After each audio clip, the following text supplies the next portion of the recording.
So hello, and it's an honor to be chairing this panel. This very powerful group of Ukrainian investigators and corruption fighters, I'm sure, is a kind of arrival Brussels has been waiting for a long time. Ukrainian situation is peculiar in the sense that, on the one hand, there is still a war raging, there is still fighting going on, and the reconstruction is likely to be the work of a generation. Yet at the same time, the need to set up the right institutions, the right kinds of checks and balances, and the right mechanisms for this reconstruction to be successful is the task of this year and perhaps next year, but not beyond that. If we fail at this stage, we might, in the end, then later have more failures in the process of reconstruction. So these gentlemen here are probably going to give you the insights on how exactly we can build this system in a way that it is secure and tight for any kind of illicit disappearance of funds that unfortunately in the history of humanity has happened in reconstruction projects and big reconstruction projects, but also taking into account the specifics of the Ukrainian society, the very robust civil society, which is capable of being a good watchdog, which is capable of performing this function very well, and also the reforms that have taken place since 2014, since the association agreement with the EU was signed, which also laid a solid foundation for many progressive steps. So, Alexei, the floor is yours. And I suggest that the first round we take about 8 minutes each, and then we'll be able to draw the audience into the discussion. Thank you.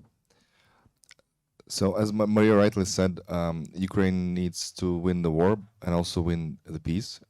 But whatever we would be discussing today, we need to be cognizant and remember the context in which we're in. And the context is there is an air alarm right now in Kiev and in most of Ukraine because there are strategic bombers flying towards it and possibly attacking Ukrainian territory again.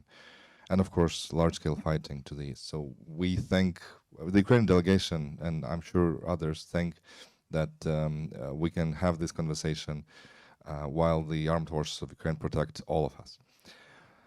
Now, in terms of today's panel, as I'm the first, I'll be trying to set the stage because I have the privilege of being the first after the moderator. And there is a bunch of things that colleagues on the panel will go into details, which I'll just sketch out, trying to figure out and preempt what they probably are going to talk about. So there is the institutional design piece, which I'm going to go into details. And there are other factors that are crucial in order for Ukraine to be able to have successful reconstruction. And yes, of course, civil society participation and monitoring is one of those, but also money laundering and also digital transformation for this process so that we can ensure transparency, accountability, and coordination for this huge effort. So now on institutional infrastructure, I'm going to tell you how is it right now, inform you about what's been going on in this area, and then give you my take on whether this is going well. So quite recently, in the past couple of months, a new institutional architecture for managing Ukrainian reconstruction has taken form. And there is now Vice Prime Minister Kubrakov for reconstruction and a ministry that is more or less responsible for reconstruction. This is the merged Ministry of Infrastructure and Regional Development, which covers the bulk of reconstruction work. But also, importantly, there is a new agency for reconstruction. And these are the main new institutions that have been created for ensuring effective reconstruction. And now, there is, I think, normally when people learn about agency for reconstruction, they expect that the agency will do the whole reconstruction, which is not the case here. So as many of you know, there's been successful decentralization reform in Ukraine. And if the agency would do the whole reconstruction by itself, then there would be a question of what happened with the decentralization reform. Unfortunately, the agency and the ministry do not have the ambition to do the entire reconstruction. So the agency will act as as an organization that would implement projects that have been decided to be implemented by the agency. And this can come in various forms. Municipalities can come to the agency and ask to do this or that project, or when money comes from state budget, the government can decide to go through the agency. But given that there is a lot of funding streams coming, and most of them, as we see now, are not coming through the state budget, municipalities have ample opportunity to do their projects themselves if they have the capacity, which is another area for improvement, of course. Now, this institutional design, I think, in general, from our side, is fine for the urgent reconstruction, and piloting it now will allow everyone to see whether this would work well for the large-scale reconstruction to come later. Now, on civil society, there is a crucial factor that for Ukrainian reconstruction to succeed, international community needs to have trust in the processes, in the money flows, in the implementation of Ukrainian reconstruction. And one of the main ways to do that is ensuring that civil society is at the table and working together with the government on future reconstruction, but also on building the processes around that. And this is where we in RUSI Ukraine Coalition have been hard at work. We organized a coalition of 40 organizations, organizations with practical experience on implementing reforms and digital transformation, such as ProZoro, DIA, e-construction, and others. And we're working now with the government to ensure that these processes are transparent and accountable. And I'm sure on digital tools, Victor will say a few words later. So now, just a takeaway, all right? Civil society is developed in Ukraine, and it can play that role. Now, okay, we talk about civil society, but like let's also talk about the government. What role should the Ukrainian government play in all of that? And we believe strongly in Ukrainian ownership, in Ukrainian stakeholders, institutions playing a leading role in setting the policy, setting the processes, helping coordinate the entire effort to make sure that we have reconstruction where we need it, how we need it, and in places that we need it. And the Ukrainian institutions have been working. They have been operational since the large-scale invasion. They have proven more resilient than expected by many outside Ukraine, and also some inside Ukraine. So this is a partner that we need to build capacities and to bolster going forward. How much time do I have? 1 minute. Okay. I'm sure that we're going to have a very interesting discussion today and very interesting words from other speakers. But these are the main things that I wanted to say. So the formula for me for successful reconstruction is strong Ukrainian institutions, civil society, and investigative journalists playing both role in building and controlling that, a digital transformation, of course, and last but not the least, good second line of defense with anti-money laundering. Thank you. Thank you. This was very concise, very clear, and also very much on time. But Tom, if we go now to the bigger picture, why are we at all speaking about things like money, anti-money laundering, and the need to prevent potential risks at the moment when we're just only about to set up the architecture for reconstruction? Why is now the time? Thanks very much, Maria. And Alexei, having recorded a podcast with you, I know you are the master of the segue and the leading introduction, because you said right at the end there, you talked about the second line of defense. Kinga talked about the second line of defense in her introduction. So the title of this panel is Manage the Money and Secure the System. And so this is about, I want to talk about securing the system, because we have to, I think we all recognize, acknowledge that there will always be people, there will always be entities that want to abuse the system and want to make money out of the system. I mean, we were talking at dinner last night about something I still can't get my head around, but how gambling and grain export and all sorts of other things in Ukraine have recently been revealed as part of a huge money laundering scheme. So the point is that there are always going to be people out there who want to take advantage. And so therefore we need to secure the system. We need to make sure that the system anticipates the kinds of corrupt activity that might occur, and then importantly tries to immunize the system from the people involved capitalizing on their thoughts and their plans. And that's where the financial system comes in. At the end of the day, if you can identify early and stop dirty money from flowing, then you have a much better chance of ensuring that the highest possible percentage of the money that is committed to reconstruction in Ukraine is used for the benefit of the people of Ukraine.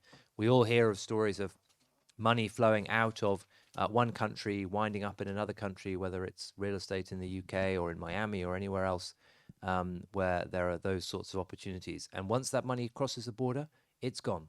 It's gone. You know, what is it? 1% of global illicit finance is identified and confiscated. So basically, once that money leaves a country, it's gone and you never get it back.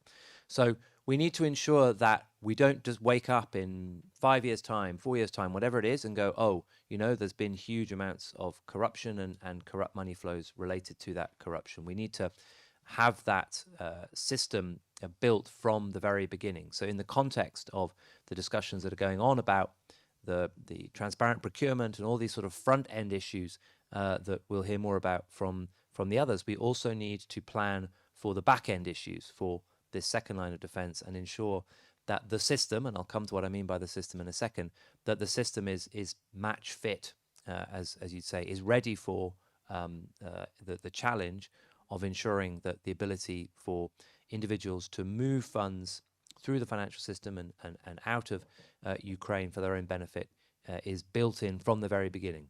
Because if it's not built in from the very beginning, then the system will fail. So when we talk about the system, what do we mean? It's often tempting to kind of sit back and say, oh, you know, it's all up to the government. The government has the police, the government has the investigators, the government has the prosecutors, the government has the financial intelligence unit that every country should have to monitor suspicious activity in the financial system. But it's not only the government that is responsible, it's also the private sector. And then, of course, civil society plays an incredibly important role in holding that system to account. So the kinds of investigative journalists that are with us this week and next week, the kinds of civil society activists that are with us this week and next week. And the simple reason is because, of course, it's not the government that moves money. It's not the government that sets up structures using front companies in overseas territories. It's lawyers that set those up. It's banks that move the money. You know, it's interesting if you look at countries that have been captured by the state, what you will often find is that, you know, there are banks that are owned by politicians. You know, politicians should never own banks. They should not be allowed, because of course the banks are essentially a form of getaway vehicle. You know, if you can get money into the banking system, once that money is in the banking system, you can move it anywhere you want to if people aren't paying attention.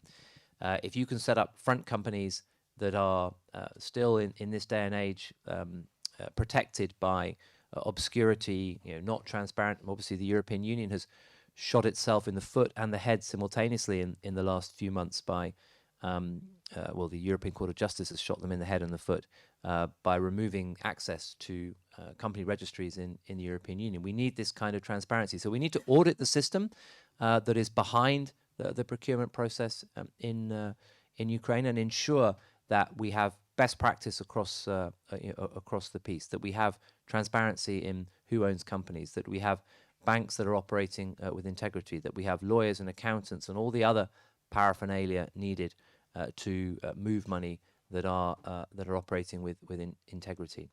So we need that part of the system to be set up with integrity. But then, of course, we need to make sure that the government agencies that are responsible for monitoring, for supervising the system, know what they're doing, have the best opportunity to ensure and maintain the integrity of the system. And when it goes wrong, we need to make sure that we have the investigators and the prosecutors available and trained and effective and empowered to take steps against the corrupt flow of funds and the individuals related to that.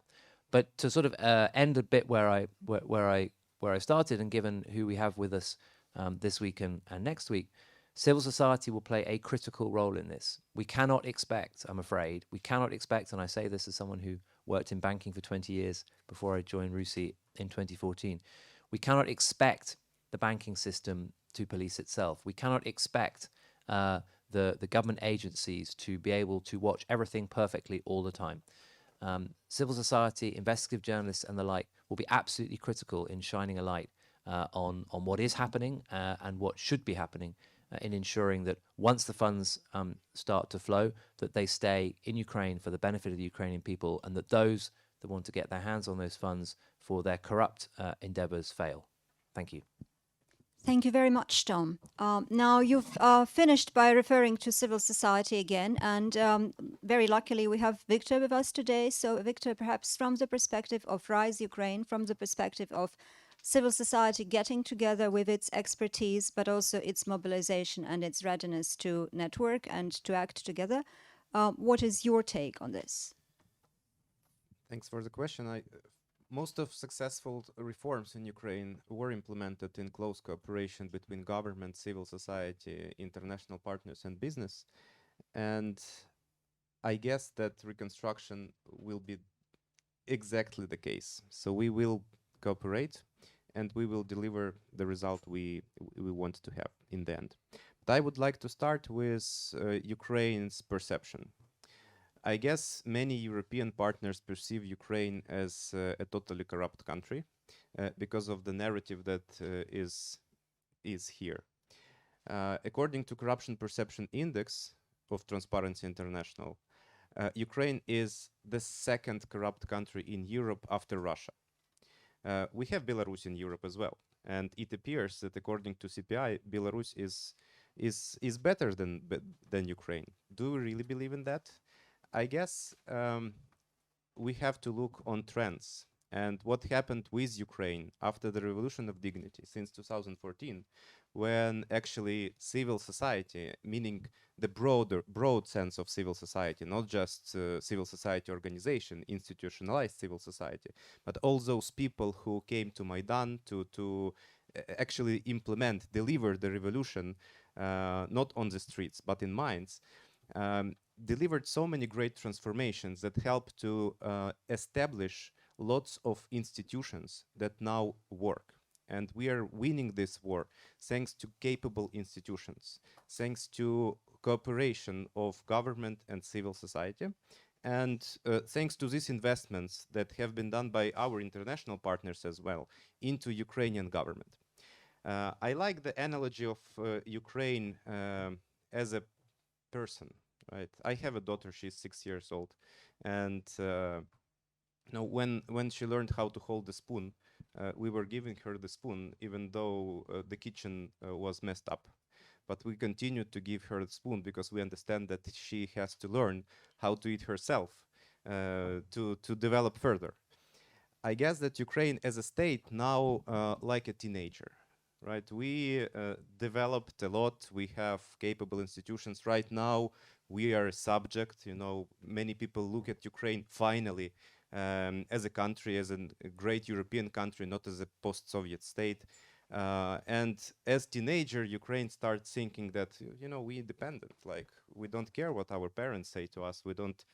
We know better how to do the things. I believe that this time will. I hope that this period in Ukraine's life as a person will pass soon and will become a great graduate of some best universities who is capable to deliver amazing results. And I have no doubt that we will make it all together. But now coming back to to civil society and what we do. You've already heard about ProZorro. It's the most transparent public procurement system in the world. Even during the war, yes, there was some, issues with transparency in public procurement, but it's a country at war. So what could you expect? But even now, you can find in ProZorro, unit prices, competitive tenders, contracts itself with all terms and conditions. You will not find such a level of transparency in most of the European states, even without the war. We have the most transparent treasury transaction system. So literally you can check every payment conducted by Ukrainian Treasury with all the descriptions of this payment starting from 1 cent, you know. So we have assets declaration, or had assets declaration before the war. It's very important to keep that level of transparency. And frankly speaking, I'm not afraid of non-transparent reconstruction. I truly believe that we will have highest level of transparency during the reconstruction of Ukraine, and the digital reconstruction system that we are developing will help here. So a few words about digital tools for reconstruction. We have lots of challenges now. According to official statistics, there are 172,000 infrastructure objects that are destroyed or damaged. And we don't know the final figure because we cannot assess Mariupol, for example. We don't have figures from Bakhmut, from Soledar, and other cities that are regularly shelled. But it's hundreds of thousands of objects that have to be rebuilt. It's thousands of municipalities across the country that will, one way or another, initiate projects and will deliver these projects. We have basically a challenge how to properly build those recovery plans and understand what kind of infrastructure should be built and should be prioritized. So what should we build first? Understanding this challenge, we cannot manage such a task without digital tools. So together with RISE Coalition, in close cooperation with Ministry of Reconstruction and Agency for Restoration and Infrastructure Development, we developed the concept of end-to-end digital reconstruction management system that will basically introduce digital management throughout the whole cycle, starting from development of recovery plans of every community, where actually community using data of migration, taxation, ideally air pollution and other data sets will develop its plan for reconstruction and modernization. It will be, short and long-term plans, and it will create us, let's say, a base of infrastructure objects that have to be built in particular community, but also on a national level. So imagine that we have 1,469 communities in Ukraine that will have these plans, right? They will upload these plans to an IT solution in a structured way. So every object that Ukraine will build will be managed through the system, will get unique identifier, so we will know every hospital, every school, every house, anything in infrastructure that will be built. Second, after we design these great and fancy plans that will need hundreds of billions of dollars, we don't have enough resources, we don't have enough capacity, we have to prioritize. So right now, together with the World Bank and IFC, we're developing a prioritization methodology that will help to understand what should be built first based on available resources and capacity. And the system will help actually to show these priorities. Obviously, there will be human factor and decisions of government and international partners, but the system will show what should be actually implemented considering available resources at first stage. Second, 3 more minutes, sorry. Then we actually have to prepare what we have to build, right? So imagine this dozens of thousands or hundreds of thousands of objects. We have project definition, like we need a school for 500 people. But what is behind the school? How this school should look like? How we want to make sure that this school is energy efficient? How we want to make sure that this school actually meets all sustainability requirements and implemented using EU Green Deal standards, not old Soviet construction norms and so on. So for this, we are implementing two basically frameworks. One is Sustainable Infrastructure Foundation source methodology that was implemented, developed by 7 multilateral development banks, which actually prescribes how every particular infrastructure investment project should be defined, appraised, structured, prepared for tendering, built, commissioned, and then operated and maintained. And at every stage, it defines a list of, let's say, questions or requirements that have to be let's say, prepared for every project in order to understand whether it's actually ready for investment, whether it meets sustainability standards, inclusivity standards, and so on and so forth. And second framework is new European Bauhaus Compass. So it's self-assessment, but still it will help to see every infrastructure object, let's say, card and how it meets source, how it meets new European Bauhaus. So we actually know what we are investing in. And then every municipality will, continue develop every infrastructure object in a system. So we are at the definition stage. We have to complete, several questions. We have to upload some documents, okay, through the system. We are at appraisal stage. We have to economically justify this investment. We have to calculate capex, opex, and so on, okay, in the system. And gradually but slowly, every project will, let's say, grow and will get lots of data about every particular project that will, first of all, help government of Ukraine to coordinate and better plan the reconstruction, but then it will act as a single window for the rest of the world, as an investment menu. And I'm finishing an investment menu for international partners, for EU Commission, for European Investment Bank, for World Bank. So everyone sees everything and can either identify where they want to invest or check how the investments are actually managed. So now we have 82 projects of European Investment Bank implemented in Ukraine, and all of them are already in the system. So we can see what's happening with procurement, what's happening with construction itself, what technical supervision says about this particular object. And we'll have more opportunities to speak about the system. But just to say that there won't be issues with transparency. This system will publish structured data, standardized as open contracting data standard throughout the whole cycle, from understanding what was damaged to commissioning. So lots of data, great civil societies that will use this data. But we will definitely have issues with accountability and integrity, and that's something that systems will not solve. That's why we have to invest in institutional development. And, from this 6-year-old or 1-year-old holding the spoon, we have to build Ukrainian institutions through Ukrainian reconstruction. So eventually we end up as a great, independent, capable state, meaning that we know how to build proper infrastructure, how to investigate crime, and eventually how to maybe sometimes enforce and punish those who are responsible. Thanks. Thank you very much. We are moving towards the European institutions and their role in enabling Ukraine to do this to the best standard. So, Manfredis, the floor is yours. Thanks a lot, Maria. It's a great pleasure to be here with you today. As a former diplomat in Kiev, actually, who spent 4.5 years in Ukraine before the war, I'm really pleased to see some familiar faces with, people with whom we worked in Ukraine, actually after Maidan, building those rule of law institutions that were mentioned today.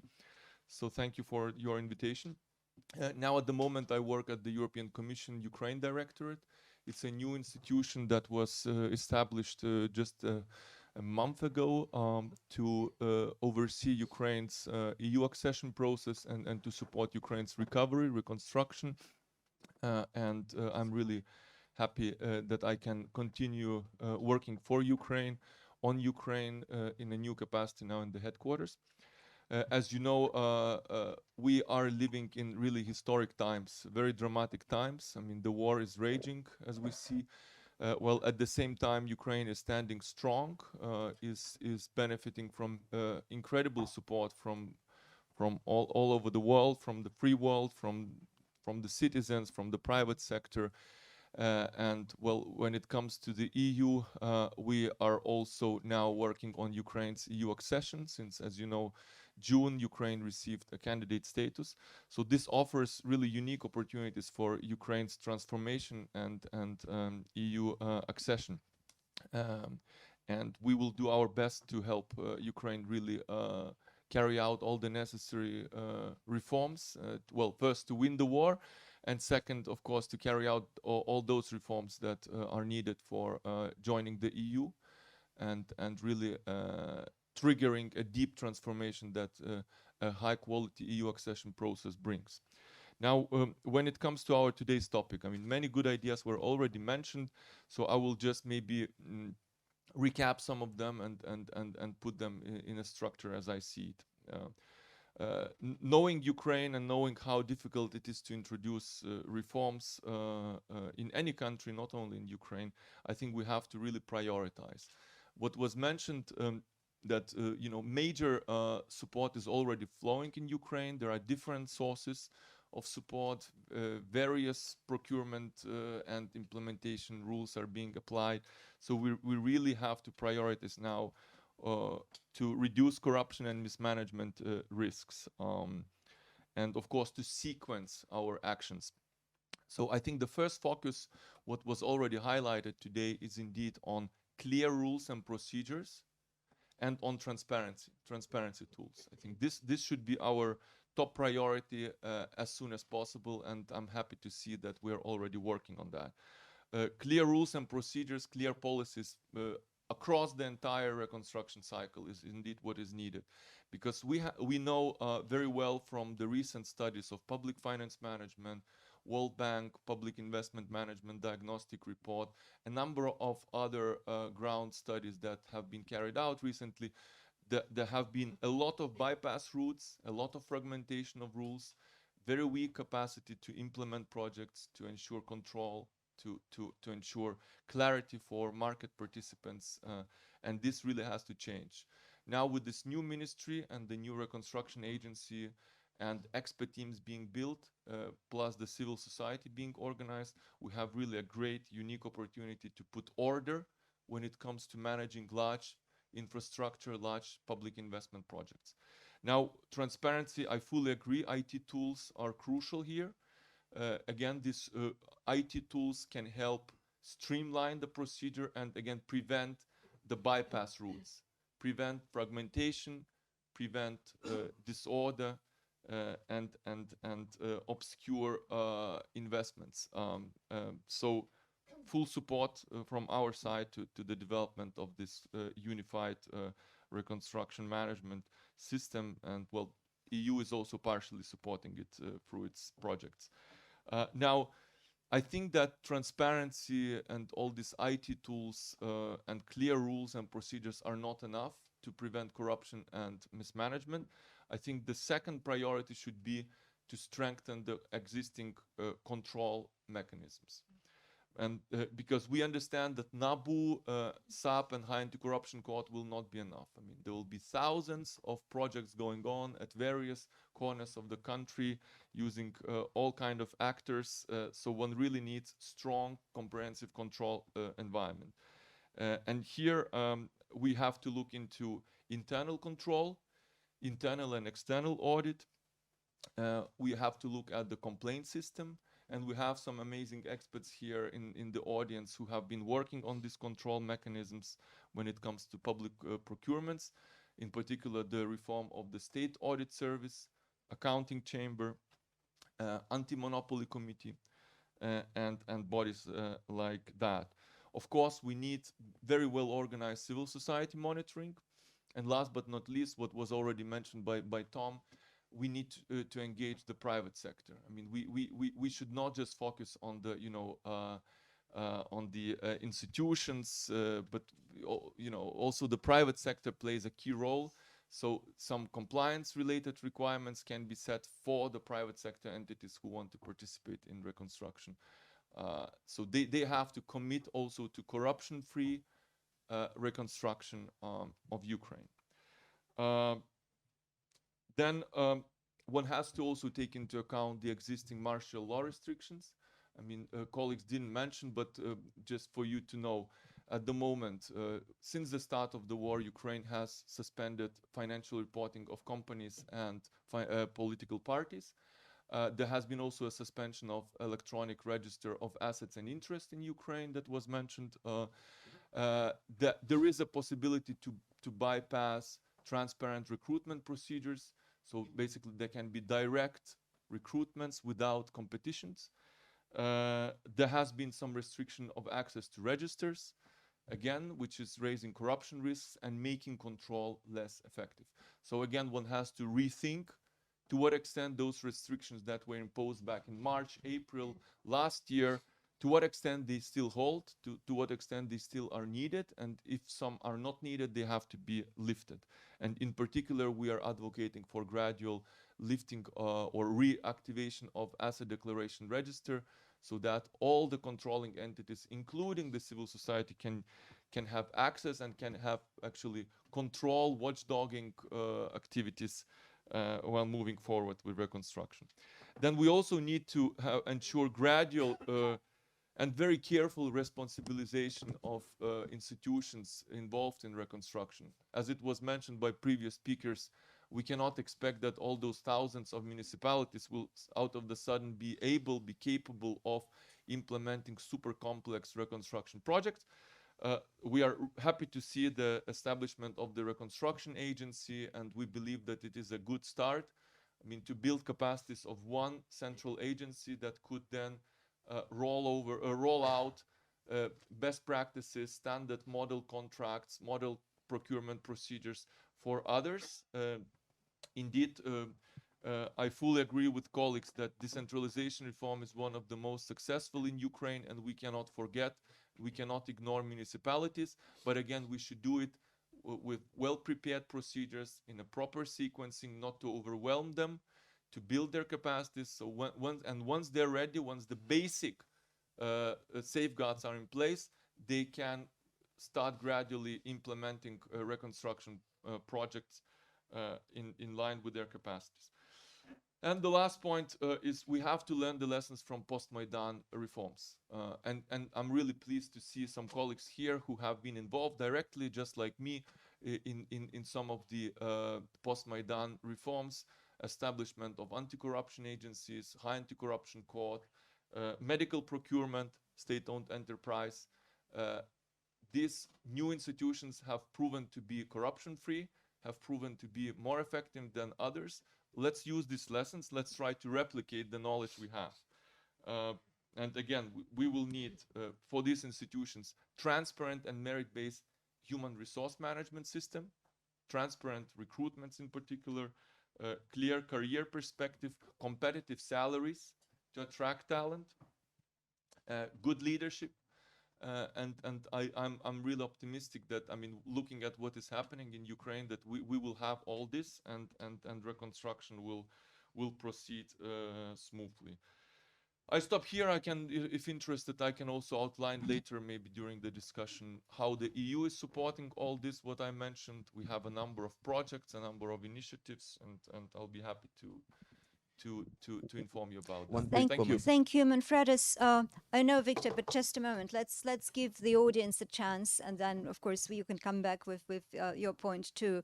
I think it's very important. It's very important that at this stage, after you've spoken about capacity building of institutions, we give the floor to the audience and let them also join our discussion. It's highly important that we have more perspectives. We don't have that much time, but please, those who have questions and comments, yes, please, the lady at the back.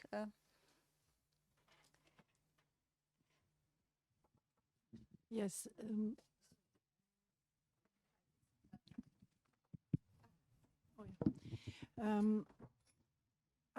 My name is Stella Velicchia. I have studied physics and informatics. I'm coming from the European Physical Society and for the Human Rights Without Frontier.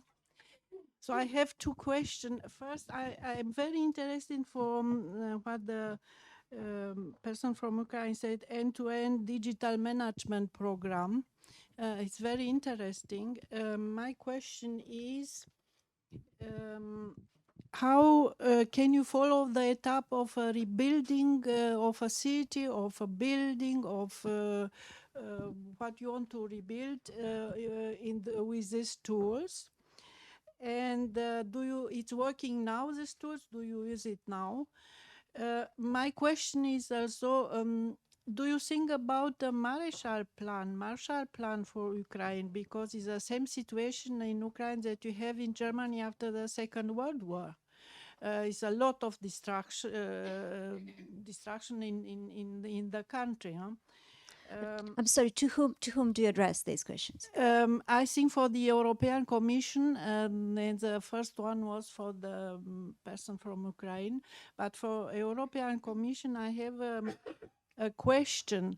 What for funds do you use to rebuild Ukraine? You have a lot of money from Russian banks, from Russian oligarchs. There are blocked and they are not used because you don't have the legislation in EU. My question is, do you think to use the Magnitsky law to take all this money and to give to Ukraine is much lighter and much better and much quicker than to build another legislation that take a lot of time?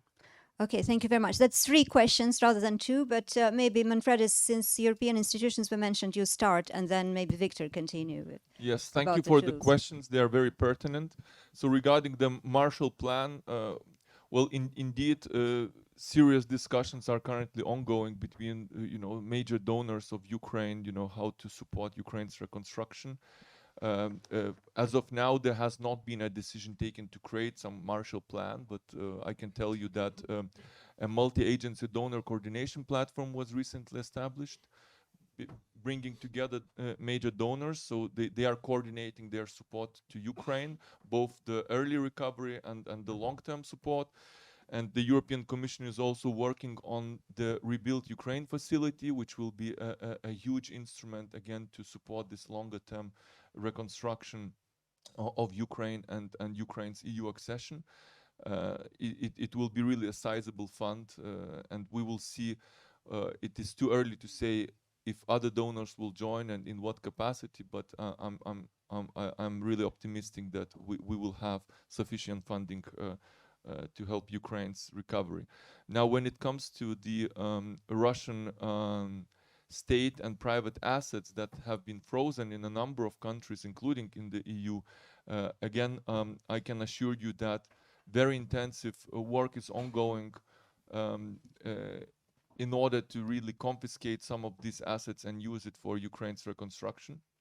But as you rightly mentioned, there are a number of legal restrictions, legal challenges, such as, for instance, linked to the state immunities doctrine that exists under international law, and that is preventing, this very quick and easy, dirty confiscation of Russian central bank assets.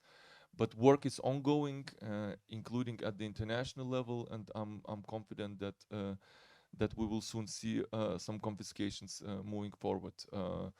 At the same time, criminal cases have been launched against a number of Russian citizens and companies for money laundering, tax evasion, corruption offenses.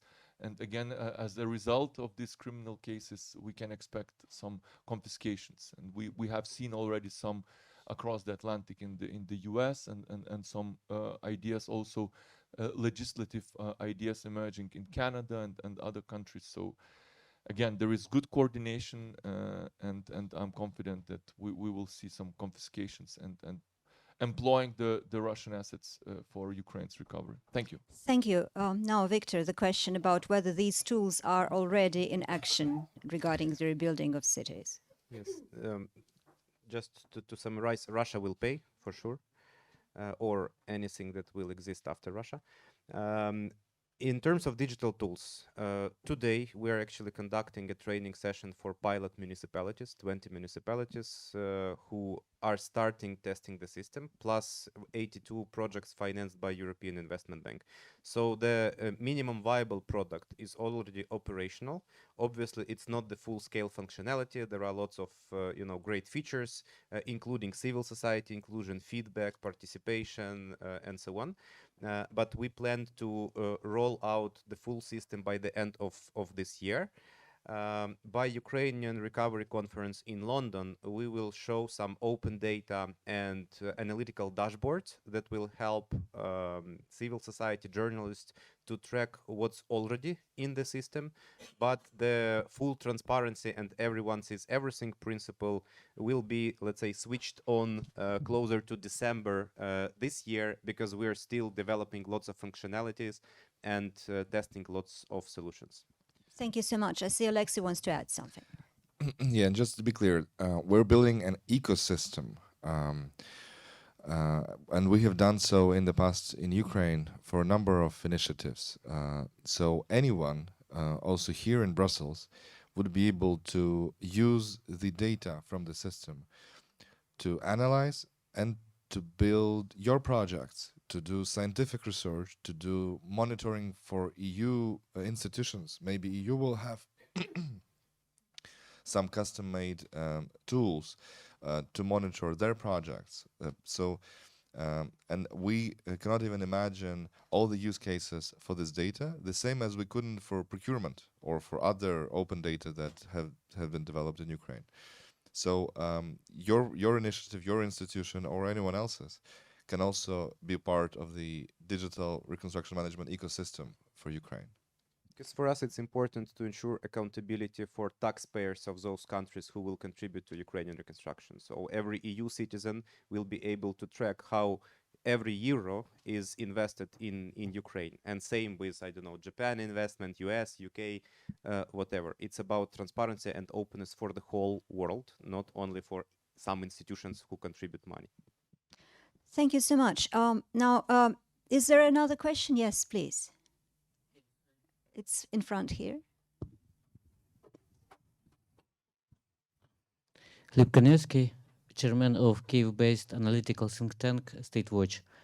I have a question for Manfredas about estimates of current reconstruction of Ukraine, because as for me, Ukrainian government has started reconstruction with first the occupation of territory, and different governments of European Unions and other partners and international organizations are supporting different projects, for example, restoring hospitals, restoring schools, restoring other social assets around the occupied territory. And that's why I have a question, how European Union estimates accountability of Ukrainian government right now, because reconstruction is continue, and maybe you have some advice from European Union how to improve the system of accountability right now. That's an excellent question. Thank you very much. Just to clarify, accountability meaning how Ukrainian government is okay. Funds right now from international partners, from European Union, governments, other countries. Well, as I mentioned, I mean, we are happy to see that the government is getting organized to manage properly this massive task of reconstruction. So the establishment of the new ministry and the new reconstruction agency, which is actually a merger of two pre-existing agencies, but now it is really growing into something new and bigger. So we are congratulating these moves. We are meeting the government. We are receiving information from them. They are getting more organized, and they are also finally providing more precise data in terms of reconstruction needs, in terms of the damage assessment. As you can imagine, it is really a very challenging task to calculate the damages. You have seen various figures. One of the methodologies that we are using is the World Bank Rapid Needs Assessment, Reconstruction Needs Assessment report. There have been 2 versions already, and there will be, I think, the work ongoing on that. So I would say that we are understanding the challenge of the task that is in front of the Ukrainian government. We are supporting it, and we are going to engage all our experts, all our technical assistance projects to help Ukrainian government, civil society, the private sector to engage in reconstruction. So that is, my reply. I don't know if. Okay, now here I cannot resist the temptation. I'd like to jump in with my own question, following up on that. Piggybacking, yes, Victor, I see you. Piggybacking on that question, I've been sitting here all this time and thinking, should I ask this? But I will. Ukraine has had very good examples of quickly improving public administration capacity through projects that were funded by multi-donor fund together with the European Bank for Reconstruction and Development. I'm speaking of Ukraine reforms architecture. When a number of brilliant people were recruited very competitively and were paid adequate competitive salaries to reform quickly, and I think they did the task rather well. The question is, isn't this time now, speaking of securing the system, one part of securing the system is having very high integrity motivated public administration. So shouldn't we think of another multi-donor fund or another multi-donor project specifically to quickly boost the capacity of public administration, going back to competitive recruitment, going back to high salaries for those who can perform well, in order to make sure that integrity and motivation stays very high? Thank you, Maria. Well, in fact, we are already doing it, and I'm happy that you're mentioning this. The reform architecture is continuing in Ukraine, and the EU is co-financing the Reform Development Office in the Cabinet of Ministers, and also supporting the reform support teams in various ministries. We are already embedding experts in the Ministry of Reconstruction, Ministry of Infrastructure and Regions, and also in the Reconstruction Agency, and I know that other donors are doing the same. So indeed, embedding experts with higher salary, with higher expertise, in order to support smooth reconstruction, revision of rules and procedures, and so on and so forth. So, and I'm sure, I'm confident that this process will continue, and we will really be helping Ukrainian state and local governments to build their capacities. There is also an idea to embed some reform support teams within local government institutions, and discussions are ongoing how to best do it. Again, not to overwhelm the local government, to organically build their capacities, because you know, just implanting some experts will not do the trick. You know, one needs really careful preparations, and we say in Lithuanian, it's better to measure 9 times and to cut the 10th. Absolutely true. When it comes yes. to such delicate issues. Where, I would even dare to say that embedding is stage 1. I think stage 2 would be a bigger donor fund that would allow a comprehensive salary rise in the public administration, so it becomes a competitive place to work for the next few years until Ukraine is sustainable and can actually itself fund high salaries for public administration. But that's just my private point. May I also Victor, yes, contribute to please. this? It's important to introduce sustainable solutions. Just embedment of experts will not help. The same what was done with directorates within the ministries, when the basic salary was, you know, something like 7,000 hryvnias or $200, and those experts that were supported by the European Union had the same basic salaries, but like 300, 400, 500% of premium. We have to change it on an institutional level, not just thinking about temporary support or increasing salaries. Right now, in the Agency for Restoration, basic salary of chief expert is 9,000 hryvnias, which is 230 euros. That's ridiculous. The agencies that should be responsible for the reconstruction of the country and manage billions of euros. And we also have to focus on this reform, not as a temporary solution, but actually ensuring that there is a proper competition of talents. And to flip questions on accountability, government is improving. Yes, it was a little bit messy from the very beginning, but already we have 82 projects supported by European Investment Bank in digital reconstruction management system. There is already a consensus that all funds that are going through United 24 will be managed through digital reconstruction management system. State Fund for Regional Development is also in the digital reconstruction management system. So all financial resources will be managed digitally, and eventually we will have all the data throughout the whole cycle. Thank you very much. Very, very informative. Do we have more questions from the audience? Yes, we do. The gentleman at the back. And then the lady in front, yes. Yeah, thank you so much. My name is Andrei. I'm chairman of Ukrainian Venture Capital Private Equity Association that combines all the investors.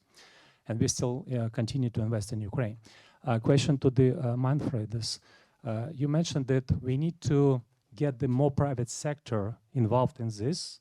The question to you, how, and how you see the mechanism behind it? That's question number 1. And number 2, you seems to be bullish on the centralization and the agency, new agency. Question to you, why do you think they have a capacity or institutional capabilities to manage any projects in Ukraine? Spoiler, we as investors been investing for 20 years. We don't believe that government can managed any development or investment money behind. So the question is, what's going to be instead of it? And also it's linked to the first question about the private sectors that been continue to do so for decades. I'm going to do this for many more ahead. Thank you. Thanks a lot. Very sharp questions. On engagement of the private sector, I think the best way of engagement is talking between the government, the private sector, the civil society, and international partners. So in Ukraine, we have a number of private sector associations, chambers of commerce, European Business Association being one of them. So it's very important that businesses that are interested in investing in Ukraine, in participating in reconstruction projects, that they get organized and they can channel their demands, their suggestions, their concerns through these existing or newly established associations, so that we can have a structured permanent dialogue. Regarding the capacities of the reconstruction agency, I did not say that they are now perfect and they're ready to embrace the challenge and manage super complex multi-million-dollar projects or euro projects. What I'm saying that we have to prioritize in building their capacity so that they are able to handle these projects.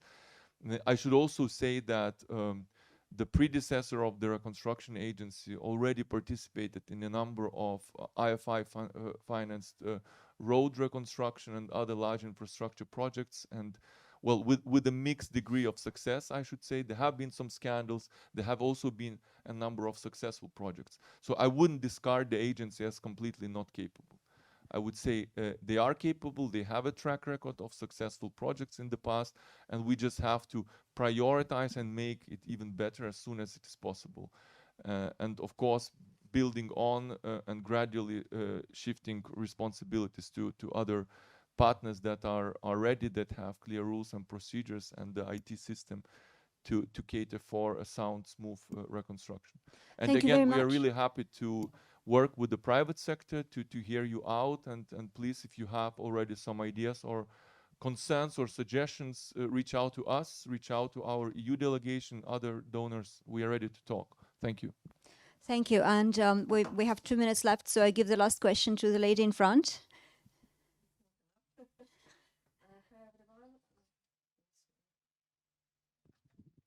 Hi everyone, Alessia Petrich, WWF Ukraine currently, and refugee here in Brussels, together with my son. I'm really grateful for European Union for such support to our families, people, and our country. And I really hope that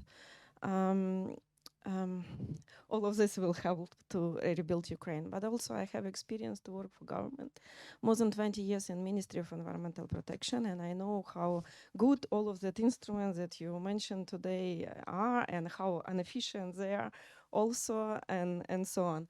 So, but I have so many questions, maybe we will discuss something during coffee break. But what I didn't hear here, is it fund will be only about money, or it will be also about technology? Yeah, I already heard that you are building capacity of different level of authorities, and it's really good, and it's good approach. So knowledge, that we need, like new knowledge about different approaches to life, about also planning, so that we can't rebuild country without proper planning. There are some plans to replan our country, replan our infrastructure, replan our approaches to do different things, and also technologies. So yeah, we can spend money inappropriate because we don't have technologies, we don't have knowledge how to spend that money properly. So Okay, to whom is this question addressed? I don't know. Well, Union, let's let the Ukrainian team speak. So maybe Alexei, if you feel like, or Victor. Yes, Alexei feels like it. Yes. Yeah, so just a few words. There is the issues that we're discussing today are not exhaustive. There are dozens of topics and problems that are very important that we have not covered today.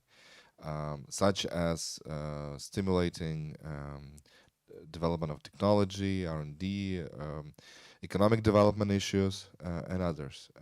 Fortunately, we are not in a position where there is a person or an agency in charge of everything on the part of the government of Ukraine, or on the part of the European Union, or on the part of civil society. Today's discussion is not about a single fund that's going to fund everything. It's also not about all reconstruction of Ukraine. So it's about a very specific and narrow but very important topic. If there is going to be hundreds of thousands of projects on reconstruction of Ukraine, and we don't have institutional structures, capacity, transparency, processes, it's guaranteed to fail. We have seen elsewhere scandals and billions of dollars and other currencies spent for projects that were never used. Schools that were built in the middle of nowhere without roads, where nobody went.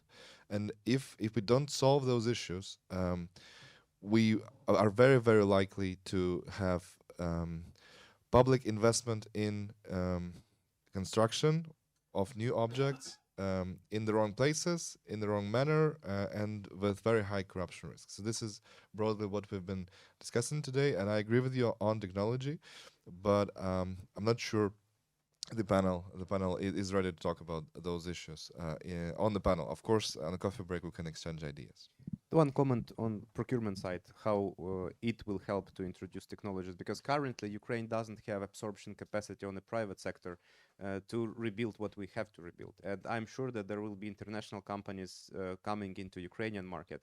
I hope that there will be consortia where Western companies will cooperate with Ukrainian private sector to transfer these technologies, to train us, not just to use us, but actually to transfer this technology, and it will be done through procurement as well. So I'm very positive on this. Thank you very much, and thank you to our wonderful panelists.